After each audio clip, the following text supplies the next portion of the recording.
Hey guys, real quick on E30 owners, if you have this M20 engine here, or even the ETA engine, one thing that I always check on any of these that I buy, this is my 6th one, is the throttle body. So if you are having idling issues, vacuum leaks that you can't find, I just smoke tested this engine right here, and a ton of smoke is coming out of here and this area right here. So you have these plugs that are press fit into the throttle body, and over time they just get weak and they will pop out.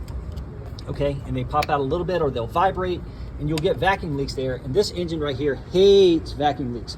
So what I do is I get me some JB Weld here, and I mix up a little batch of JB Weld, and I put a little thin bead around each of these, put it back together, let it dry, and you should be good. Follow me for more tips.